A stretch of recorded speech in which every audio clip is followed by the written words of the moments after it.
Okay, you see that address.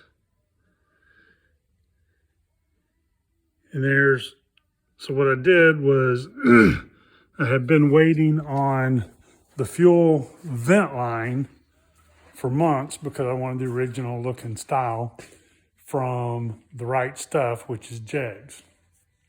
It's $90, 83, $90 from Jegs. I just kept holding off because I wanted the right one. I thought that was the right one. Apparently it ain't either. I found this one at the Fine Lines place here in Ohio. I was going to drive up there, but they were like, I don't know, 65, 70 bucks or something. I called Summit. Summit had that part listed, but it said Right Stuff on it, which wasn't correct. I'm guessing they said it was a mistake because it actually came from this Fine Lines. I'd heard a rumor that the guy that opened that used to work for Right Stuff. I don't know, but it came in and I held on to it for a while because I thought the original one was a little different. But here's what I ended up with. This is what I wanted to make sure I could get, was the tight vent here that's for the vent. And obviously, you know, it goes around here. Well, here's the thing. It actually had this here, right? See where it connected right there at the black on the bottom, which put this over here in line with that. Two different sizes. Couldn't tell you why.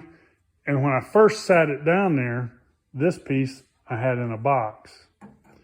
It lined up right with that. And I thought, for some reason, so I finally found an old picture that I had of the original tank when I pulled it out. So whether this was actually made and the Camaro's different, this is what the original looks like on the Trans Am. And I've got two of them that I looked at, which that was fuel out. This, I believe, is was the return.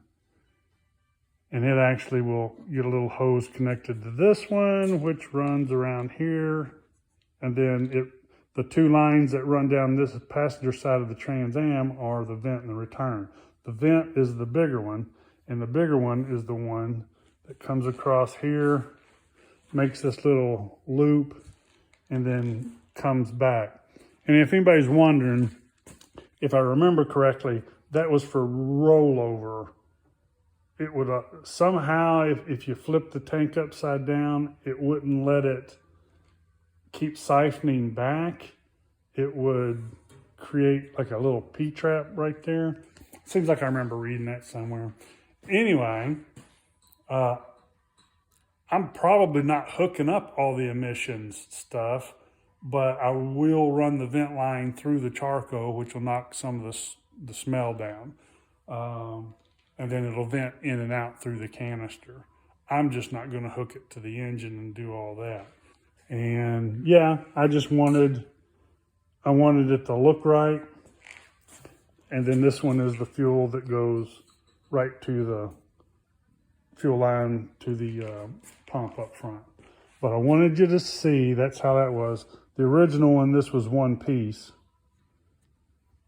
and then was welded in. And then these two will be the return that line up. And then I will snap that back together. And what I did up here for the this tape was just to hold it down. This was for the squeak, anti-squeak, whatever you call it, where it goes up to the frame. This is just asphalt paper, roofing paper. I had a roll, so I cut that there. I've done that on all my cars just because I usually forget about it.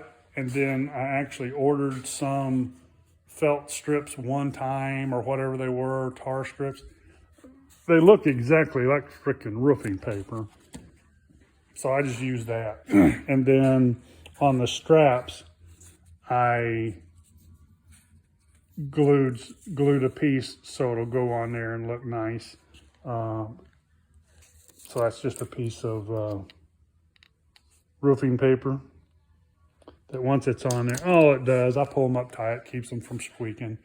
So that's the reason I got that tape on there. I just put a little silicone behind it and it's done. Again, you put so much into work, you want it to look pretty and nobody will ever see it except the guy that's going to pay the big money, and they might look under here and realize you actually took the time to do it right. That's it. I'm just going to make that as that. I will talk to you guys later.